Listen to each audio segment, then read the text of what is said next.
Hello. So today I'd like to welcome Louise. Louise, I have met through the SERPA network, and Louise has recovered from POTS.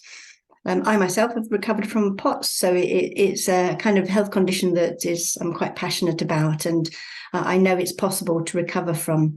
So Louise, to begin with, would you like to just tell us a little bit more about yourself and what you're doing at the moment?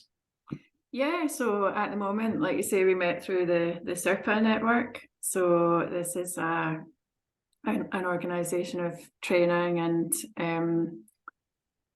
a community of practitioners kind of working in this field. And I found them through my own recovery and just wanting to help other people.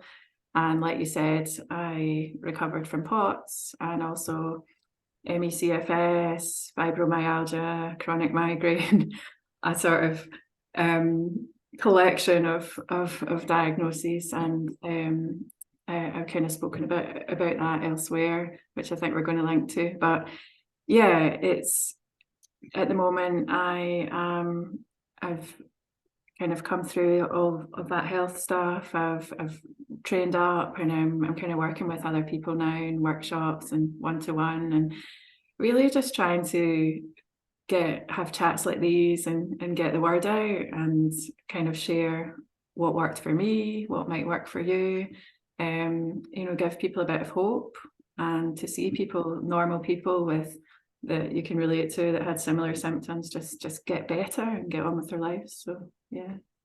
Great. So, as you said, you did an interview with Georgie Oldfield, who is the founder of SERPA a few months ago now. I'll put the link. It's a brilliant story. It's just so worth listening to.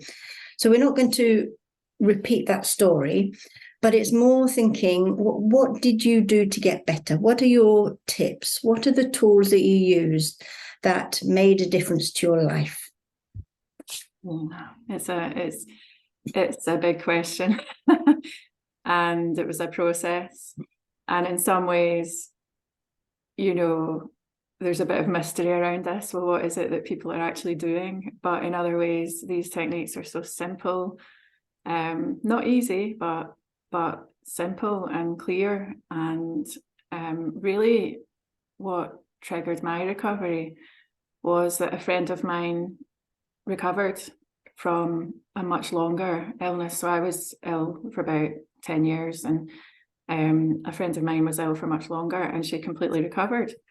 And it was just so amazing that, we just didn't see people recover from these kind of symptoms.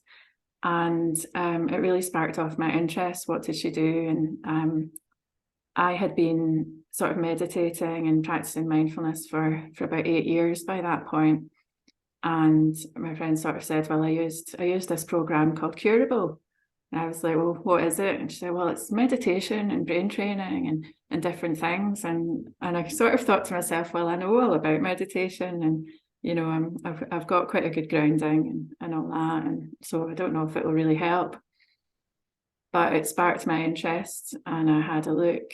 And I think what I did in the very beginning was one of the most helpful things I could have done, which was the way that I approached looking at Curable and thinking about my recovery, because I'd been ill for so long. I tried so many different things, each time building up my hopes. So this is going to help me, and then I would try it, and then I'd sort of convince myself that it was helping me, and then of course it wasn't, and I'd spent money, and I'd built up that hope. And I'd sort of got to this place where I had real kind of acceptance of my condition. If this is how it's going to be, then it's painful to keep trying all these different things. I'm just going to try and live within my boundaries, be happy, be like that. So I think the first thing I did was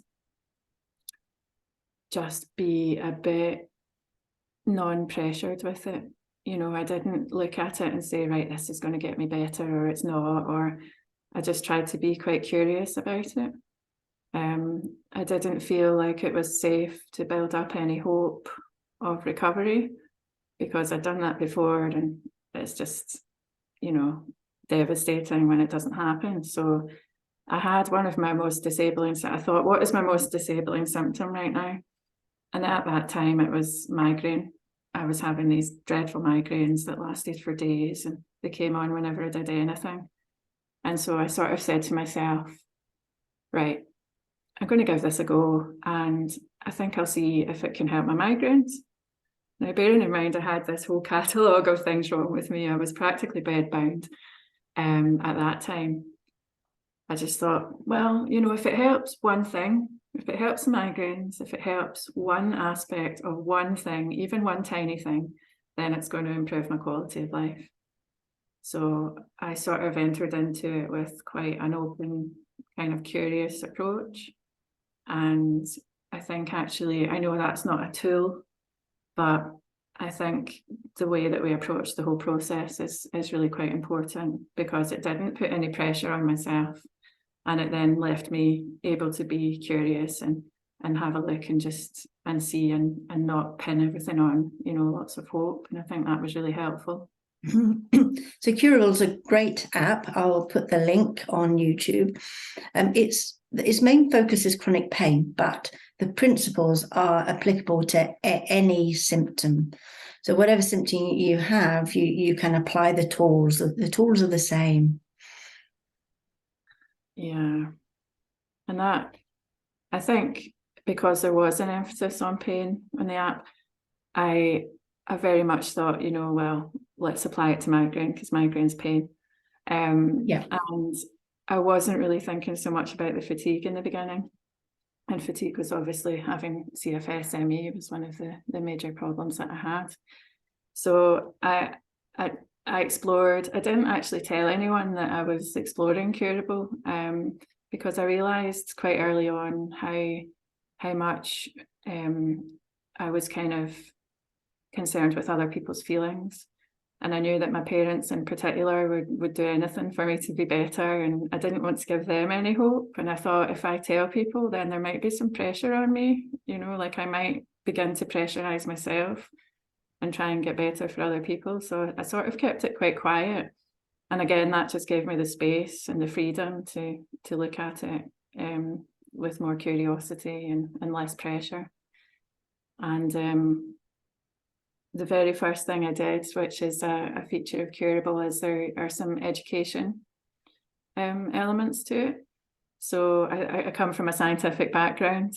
So I was kind of like, right, what's this all about? Is there any basis to it? You know, what are the theories behind it? And I had a really good look at the education parts. And one of the things that they talk about there is personality profiling, and how, you know, the people who tend to suffer from these kind of symptoms tend to fall into a kind of bracket of personality, where we are people pleasers who put other people before ourselves, other people's feelings, perfectionism, high achievers, you know, people who push through. And I think what this did, why this was effective, was because I could just tick off all of those boxes. And it sort of gave me the evidence that I needed, that actually I fit into this pool of people, and this might help me. You know, I could see myself and on the page kind of thing. And that was a bit of a revelation, I think, that I'd been living my life in that way without really realising. So yeah, that was the first thing. And I think that was a process of building evidence, because I thought, I need to know that this applies to me. You know, I need to know this is going to be helpful. I don't want to waste my time on something. So I sort of tried to kind of build that evidence. So building evidence is a really useful tool that I get my clients to think about. It's what is the evidence that this is a mind-body condition that I can recover from? So it's just finding those that kind of go away from the biomedical model, or something doesn't add up, and having a record, write it down, notice these things. Yeah, I think writing it down is so important, because when you see it on the page, you know, you sort of meet yourself on the page, and you have these revelations that you don't have when you're just going through a thought process. So when you actually write it down and you see it, your brain sort of just goes, oh. And I had that experience so much in the beginning, because one of the first activities that I did was I wrote down a list of. So I'd been quite against this model. I was quite in favour of the biomedical model. And I'd actually campaigned against this. You know, how could it possibly, you know, be this? It's not, it's a disease, it's biomedical. And so I almost felt a bit guilty kind of exploring this and starting, and for it to be resonating, you know, I was almost even a bit kind of trying to not have it resonate, because I thought, you know, I've been against this, but actually it just, everything resonated and it made so much sense. And I wrote this list of the symptoms that had come on, when, like how old I was, what they were, and in the next column I wrote, you know, what was happening in my life at the time, and the correlation between, you know, the onset of migraine and this thing was happening, the onset of ME/CFS, this was happening.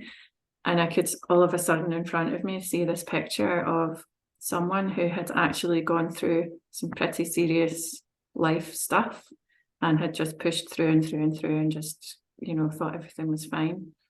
And this was such a revelation, because early on in my illness, it had been suggested to me that I might have some childhood trauma, or, you know, there was something psychological causing this. And I was so insulted, and I thought, you know, how dare you? I had a brilliant childhood, you know, like I'm fine, you know. And but actually it's redefining this idea, isn't it, of difficulty and trauma, and what that actually, if you're a quite sensitive child who wants to please and needs to have things perfect, and you know what the kind of things are that might upset that sensitive child. But we often think of trauma as big things. Yeah. Often it's an accumulation of little things that might seem trivial, but actually for little your nervous system, if you might interpret a situation in a very different way. So yeah, often people say, I had a really happy childhood, but when you actually start asking the questions, your nervous system responding to situations might have not been fully comfortable at times. Yeah. And then feeding into this personality where when you're not comfortable, you don't stop and seek reassurance or do anything like that. You push through and achieve higher, and you know, and it's a sort of, like you say, like a cumulative effect. So that was quite an eye-opener. I did that right at the beginning. And then the second thing I did right at the beginning was a friend had shared something that Alan Gordon had put together, which was that he had suggested, if you've got a fluctuating condition, so ME/CFS is very fluctuating, you can do things on one day and then you get this post-exertional malaise where you're out the game for however long. And at that stage of my illness, I had been more severe where I couldn't ever do things. So it's maybe not as relevant to people who are very disabled at the moment. But if you are like I was at that point, where I could do things on one day and not another, then Alan Gordon would suggest that if it was a structural sort of organic disease, how could you do it on that day and then not on that other day? And, you know, how could it be all right when you do that activity, but not okay when you do that activity? And why does it fluctuate like that? So what he suggested was that you write an evidence list of everything that you've been able to do, but completely disregard the outcome or the after effects. So just the things that you were able to do. And looking back over the past, even when I'd been really unwell, I had occasionally been able to do things that I then suffered for, but I could write this in a list. And there were things like I couldn't walk outdoors, I had to use a wheelchair. and I attempted to walk outdoors, but I would just sort of crumple and collapse. But I could walk around my house, not every day, but you know, I could walk to the kitchen and make a cup of tea some days. How could I do that? But I couldn't walk down my garden path. You know, if you can walk, sort of thing. So there were things on that list that I just looked at, and somehow my brain just knew that this was neuroplastic, that, you know, that this was something that I could have an influence on, that I could get better. And once I had that evidence, I think I just thought, right, you know, I'm going to do this. But I was still targeting migraines. I still didn't have that big picture of I'm going to get better. I just thought I'm going to get rid of these migraines. This is the belief. So you shifted from this is a biomedical thing, there's a physical problem, to this is a mind-body problem, and I can do something about it. So it's the power of belief is quite key in this. So when that belief shifts, then that's often everything else follows. Yeah, and I think if you've been in the medical system, you know, I had a real variety of experiences. Some people believed me, others, you know, really wanted to help, others just said, no, you're fine, go and change your mindset, sort of thing. And I think sometimes we're told, so I was in a community where very much I was told people don't recover from these illnesses. And recently when I broke my back, I was told that I would have a lifetime of chronic pain by doctors. And so you come away with this belief where you don't even really try, because you know you'd be desperate to get better, but you're being told by a medical professional that it's not going to happen. So, you know, we're really influenced by other people in the community, by our doctors, our families, ourselves.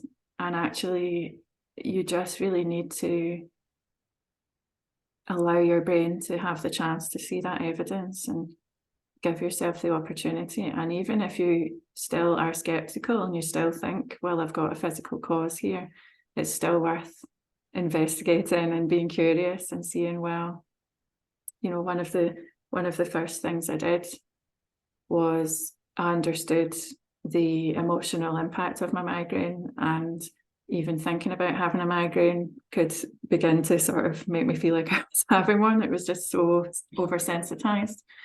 So one of the things they suggested in Curable was to stop using the word migraine and stop using the word pain.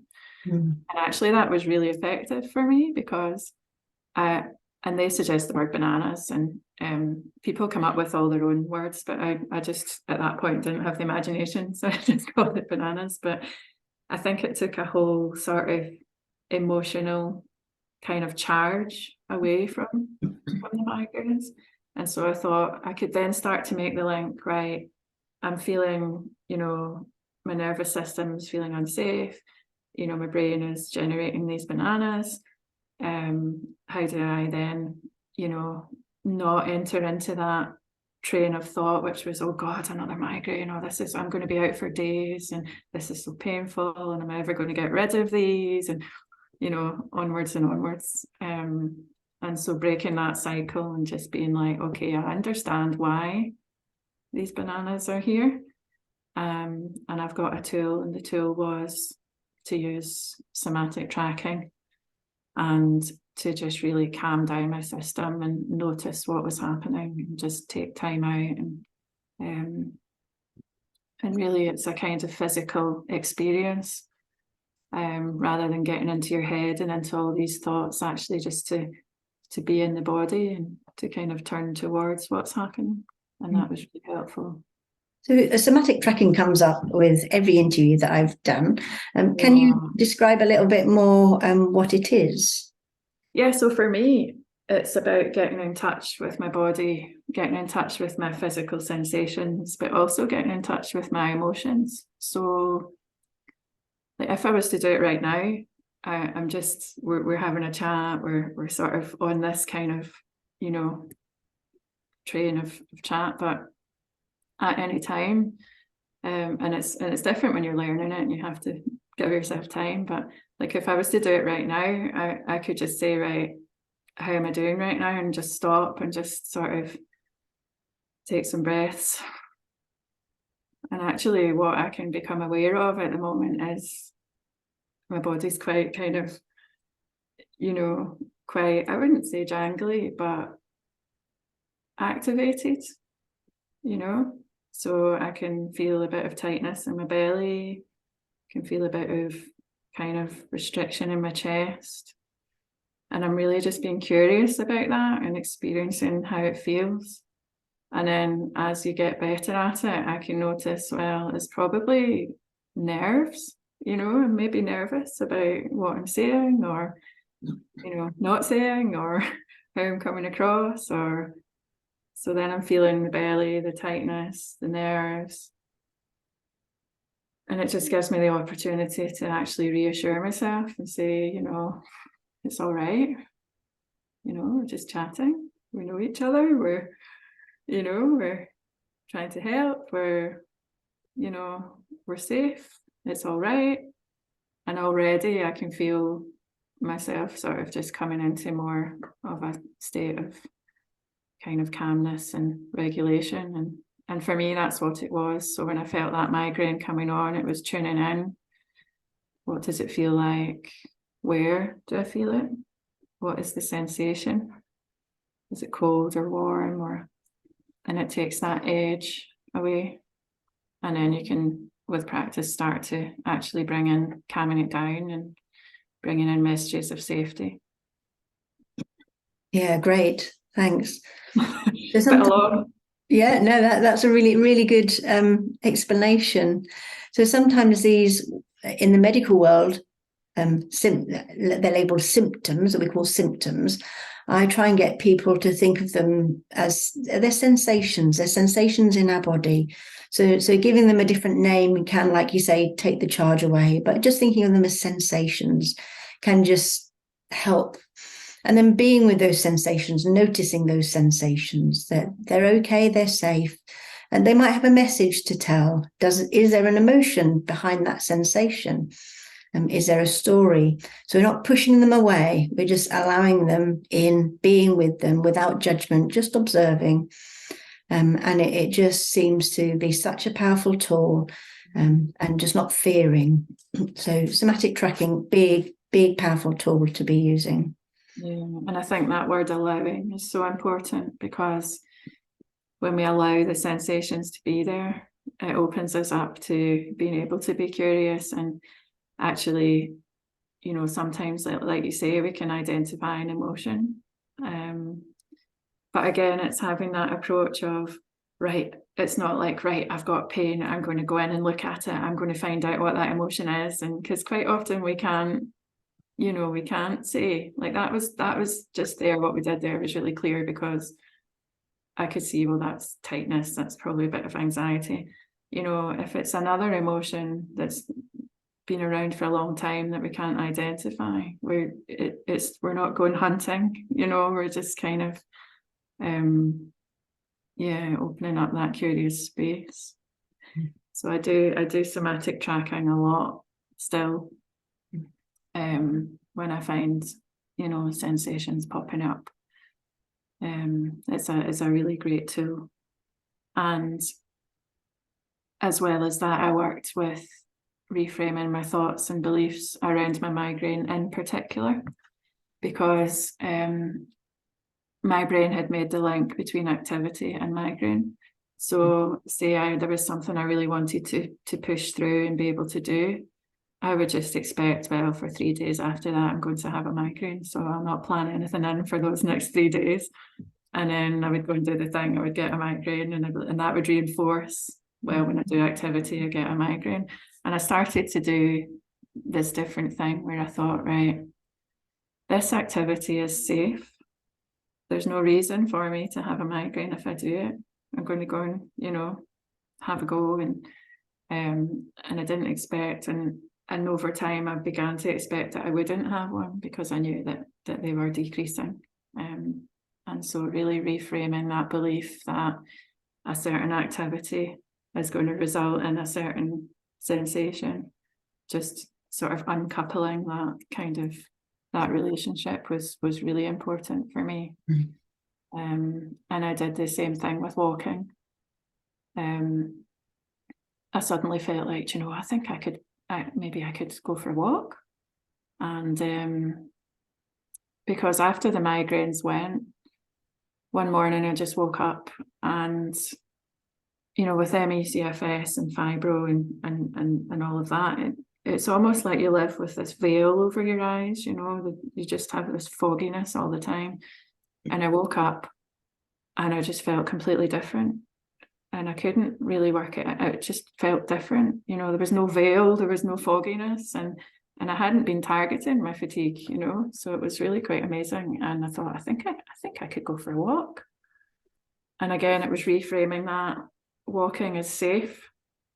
So telling myself walking's safe, imagining myself walking with no problem. I did some safe space meditations. So I was visualizing just being in a really safe place, what that felt like. And then I would go for a little walk, and then I would come back. And instead of flopping on the sofa, I would do another safe space meditation. And I would visualize myself on that walk and how it felt, and, and really just got away from that idea that walking is going to give me this post-exertional malaise, and reinforcing the safety of it. And then every time I did something new, like go for a walk, I wrote it on my Alan Gordon evidence list. So I had this increasing list of I went for a 5-minute walk, that went on the list. And over time that became, I went out for a coffee with a friend, or I walked up a hill, or, it just, the evidence list kind of got bigger and bigger of the things that I could do and not have this kind of payback or ramping up of symptoms. Mm-hmm. So you sort of said that you use visualization in terms of visualizing a safe space and place. Did you use visualization in any other way? Yeah, I visualized how it would feel to be well. And actually that was really difficult, because again, it's this pain of hoping.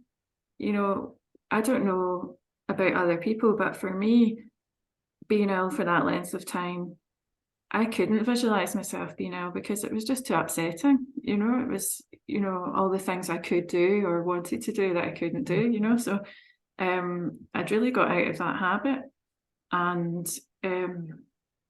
but as you start to see improvements, it becomes easier. And just visualizing myself, without sensations, happy, free. I used to visualize myself, riding a bike down a hill, or, I used to imagine just opening my front door and just walking out. And for me, that I didn't, it was get the wheelchair, get your personal assistant, get all your stuff, and to just open the door and walk out. I visualized that a lot. And actually once when I was out for a walk, things kind of fell apart a little bit, and I started feeling fearful that I wouldn't get home okay, and all my sensations came on, and fatigue, and actually I just sat down on a wall and I visualized myself just strolling home, in the sunshine without any problems, and everything just lifted again, and I was able to walk home. So it was really, really powerful. Yeah, it is another really powerful tool that can be used in terms of places of safety, if you're feeling dysregulated, or visualizing what you would like to be doing, where you'd like to be. Super powerful tool. Yeah, I do it still.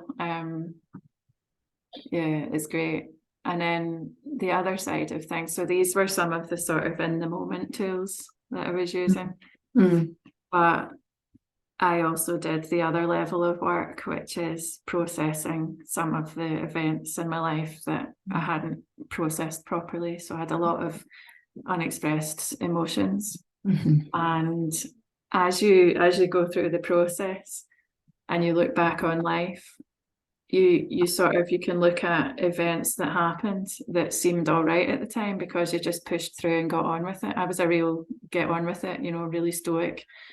But as things began to sort of come into my awareness, I realized actually I hadn't sort of processed those emotions. And for that, the best tool that I found for that really was journaling.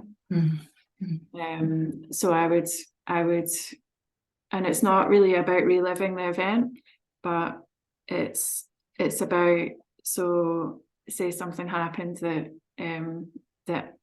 was really upsetting at the time, and you just got through it, you just got on with it.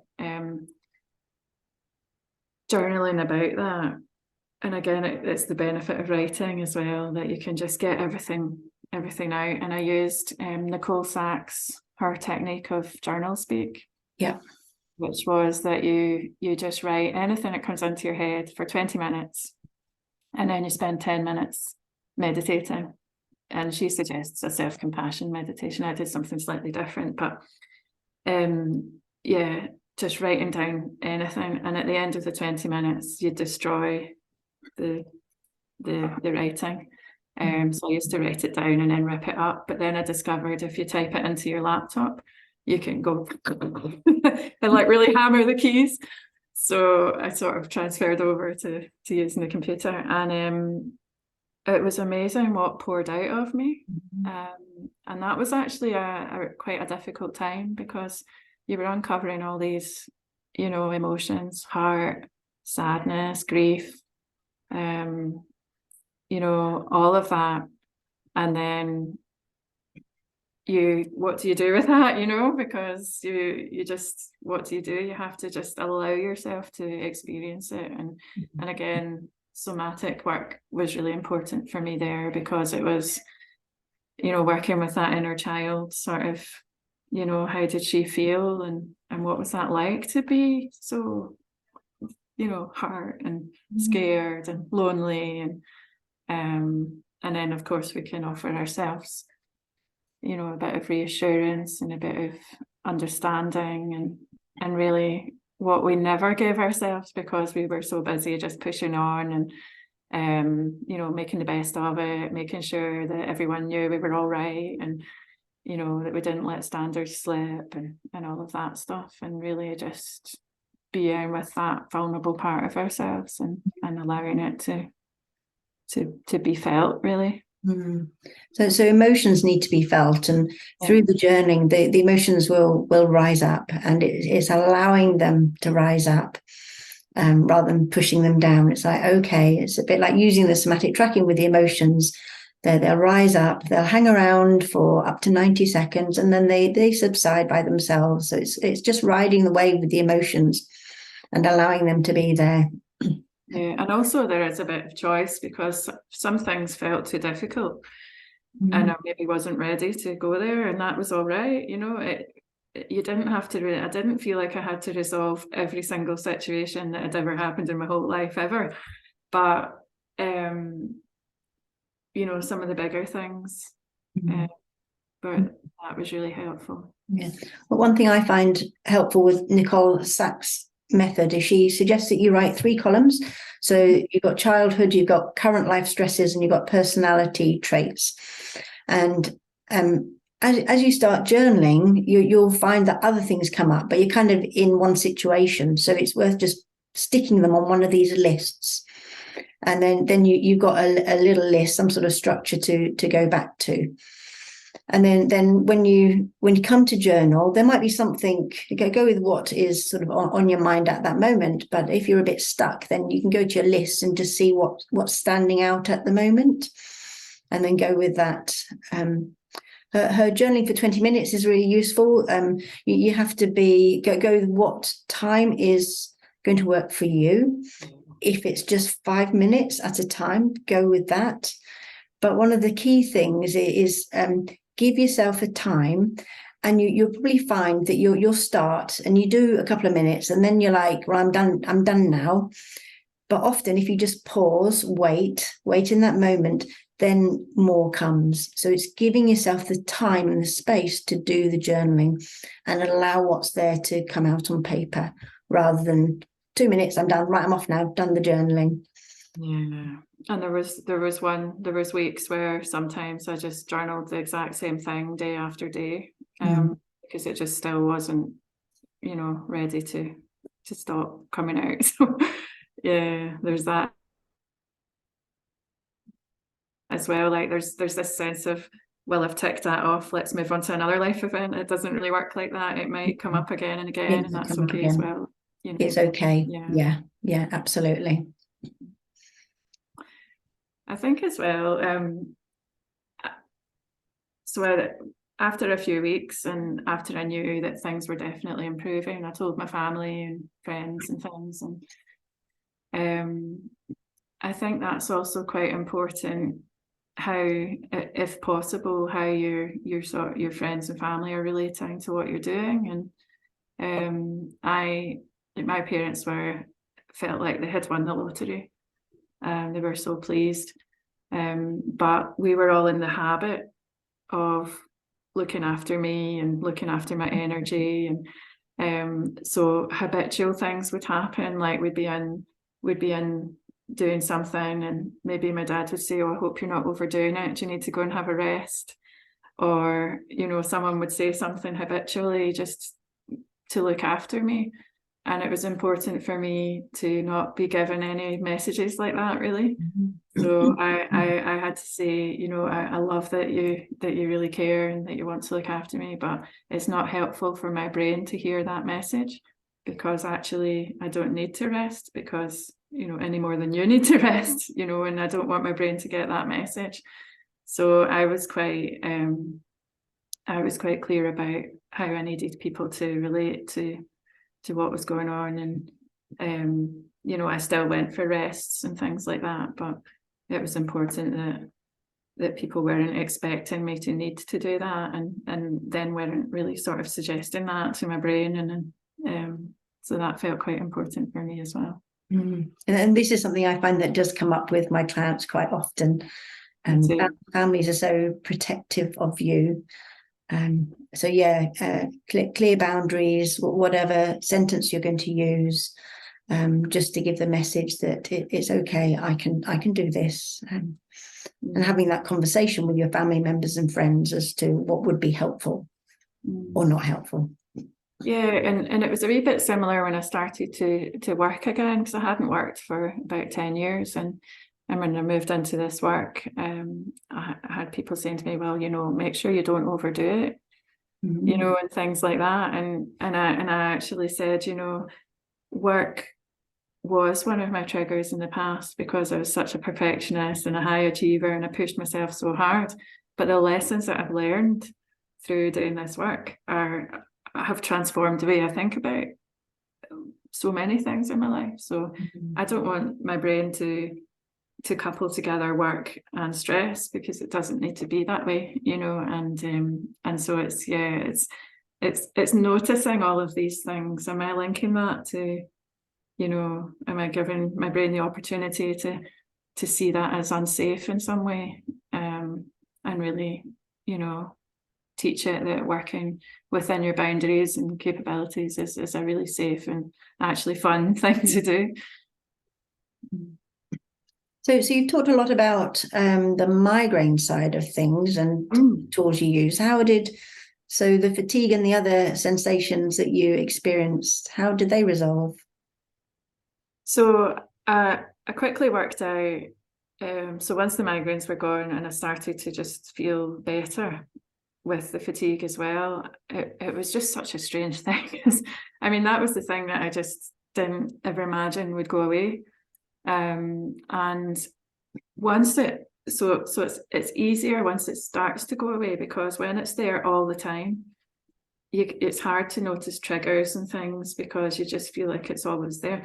But when you have periods of it lifting, then when it comes back, you can more easily identify a trigger.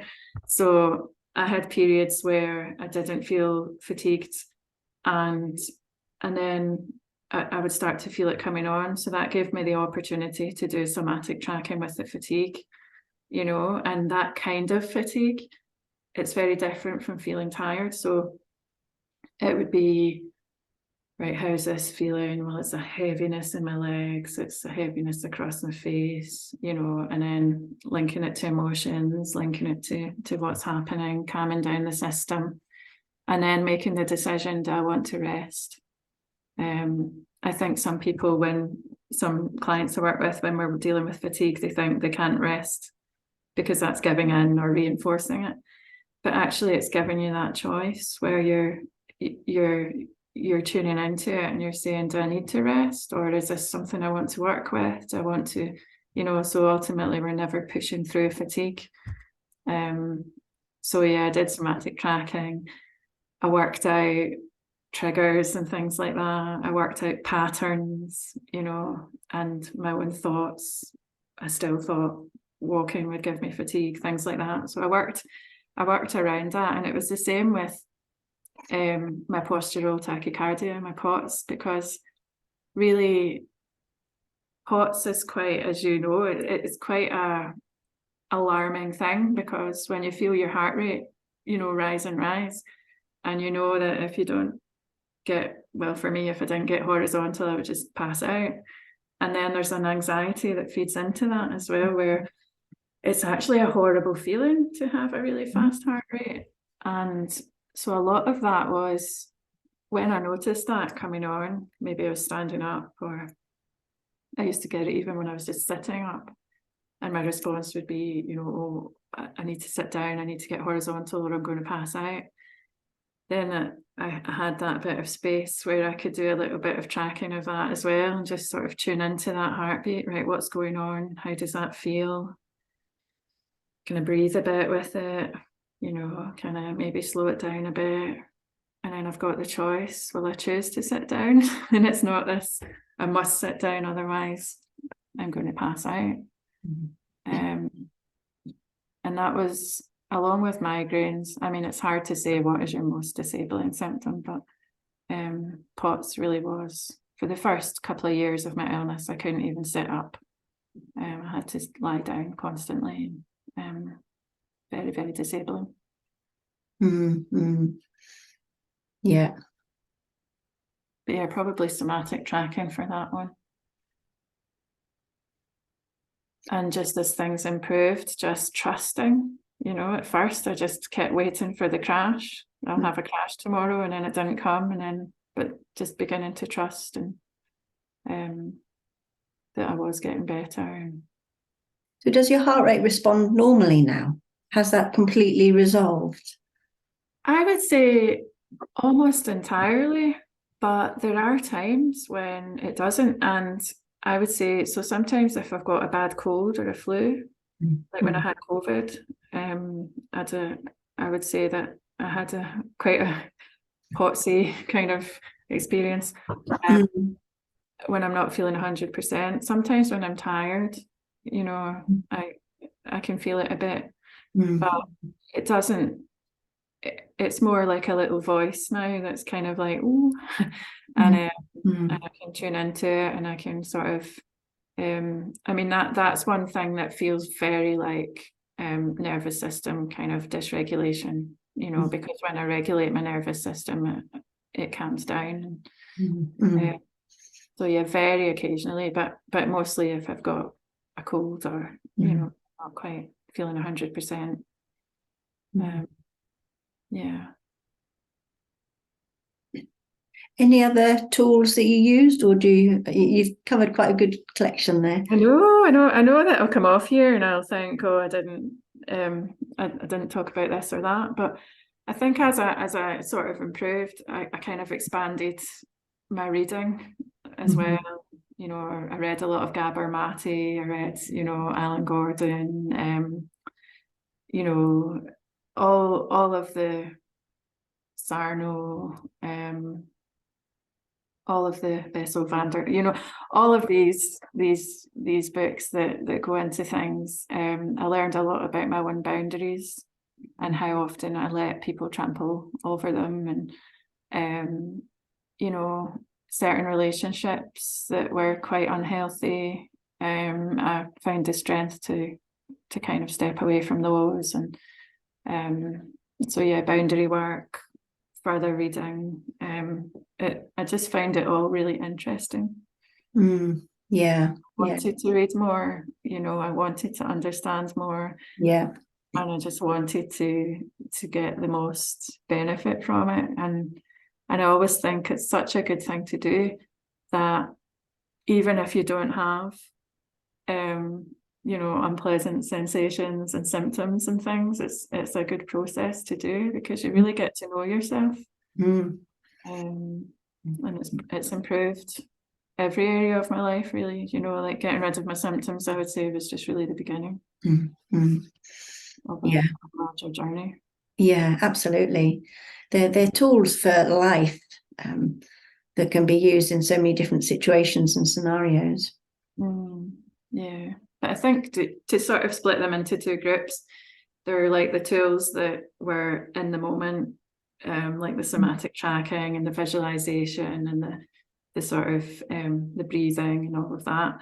And then there was like the tools that were more sort of digging into, the emotions and the kind of deeper side of things. So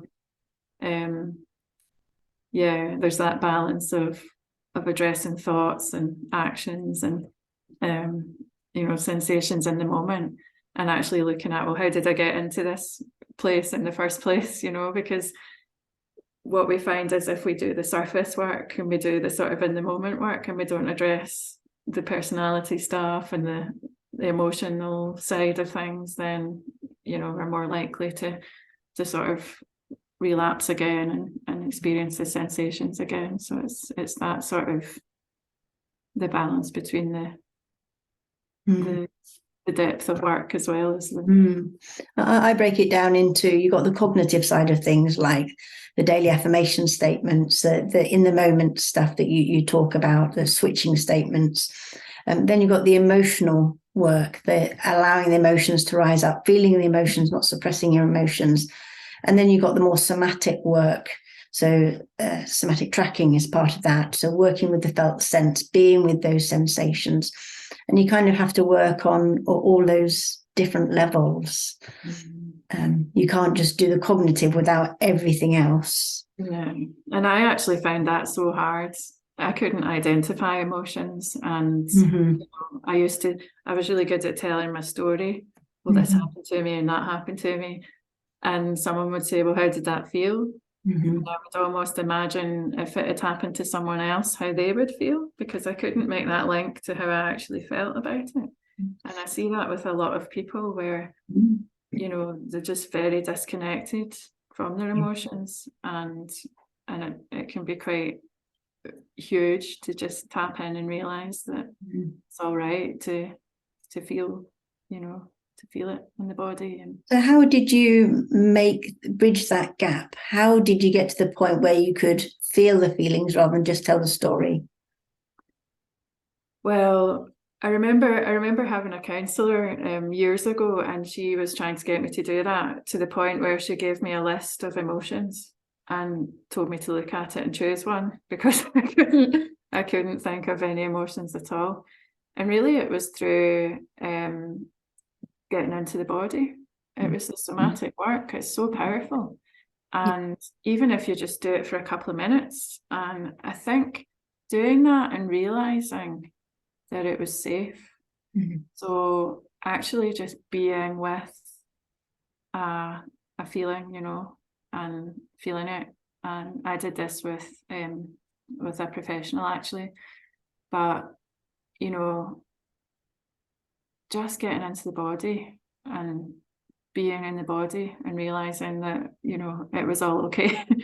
I only really had to do it once before I realized, actually, this is quite nourishing, it's quite safe. And that really, that's what bridged the gap, really. It was just having the experience of doing it. And knowing to do it, because I hadn't realized how much I was in my head, and how ignored my poor little body had been. So actually just turning towards it Mm, and experiencing what that felt like was huge. absolutely.